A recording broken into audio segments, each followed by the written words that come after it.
Lindsay from Georgina Public Library here. When I did a feature on Asian writers for celebrating Asian Heritage Month, I realized that there were actually a lot of books that we had received that were translated. And so I'm going to feature a few of those here today. They were all award winners, not just in their own countries, but around the world. So we're going to start with The Story of a Goat. So this is an Indian writer, actually Tamil, and it's kind of a bucolic but also menacing portrait of the viral lives of India's farming community through the story of a weak little goat that is kind of lost in that farming world.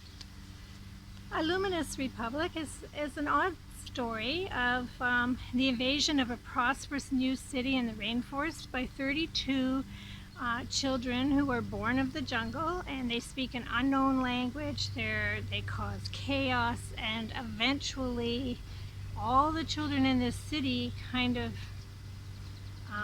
join them. And the story is how the powers that be set out to hunt them. So it's kind of a statement on our society. Hurricane season, the setting is a Mexican village where the murder of a witch is the setting for exploring sort of the mythology and the extreme violence at the heart of their dystopian world. This, the eighth tale, is an epic tale, as you can see. She's an author who was born in Georgia but lives and is a German citizen who was originally published in German.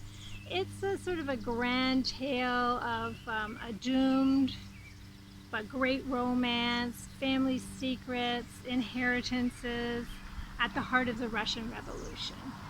By contrast, the slim little book called Artforum is a charming, quirky, funny series of interrelated stories about the author's compulsion to collect the Artforum magazine. It was originally published in Spanish. This one is also originally Spanish from Catalan, Spain, set in the 1920s, over 6 summers. So it's about the carefree lives of these people who inhabit this like wonderful villa and their guests, and sort of the view of the book is through the gardener and how he sees the effects precipitated by the building next door of a grander, more luxurious, glamorous villa, and how it impacts the lives of the people who have been living in this original property. Again, a comment on society. Like Flies from Afar is an Argentinian book. It's about a loathsome but hilarious oligarch who is, as they put it, innocent of nothing but murder. And he actually finds an unidentifiable corpse in the trunk of his car, handcuffed, and he has to find a way of keeping out of jail. Because he is sort of this character that everybody would believe has done this murder. Sounds a bit like a movie, actually. Fish Soup is, again, it's a Spanish, South American. It's really 2 novellas and short stories. The short stories sort of offer the snapshots of lives in turmoil, frayed relationships, dreams of escape, family taboos, and it sounds fraught, but it's kind of described as having a rich vein of dark humor. This one is set in Cuba, and it's about a family of outsiders who live there who spark a series of dramatic events. It's told by a series of narrators, so there's sometimes conflicting, overlapping accounts of what's happened in this sort of chaotic environment, and it knits together the portrait of a neighborhood and the events that happen there.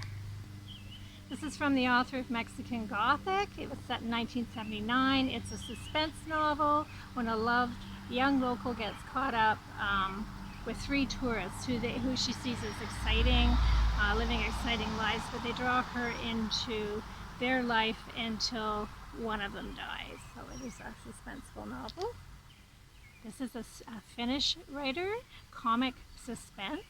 So it takes place in a small Finnish town which erupts into chaos and crime as the local priest tries to fend off repeated and bungled attempts to steal a highly valuable meteorite.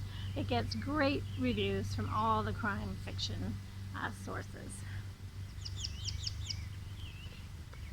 Miss Iceland is an Icelandic book, luminous portrait of a young woman seeking freedom from the stifling circumstances of her life in the 60s.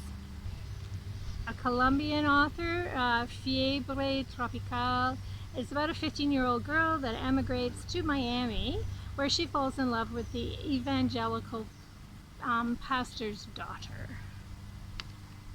And the last one, Finding Rhythm, an International Dance Journey, is the story of a happiness researcher who headed from Bangkok to dance her way around Latin America in order to discover how dance tells us a story of a country and also teaches you how to live a life of affirmation and to meditate on happiness and wanderlust.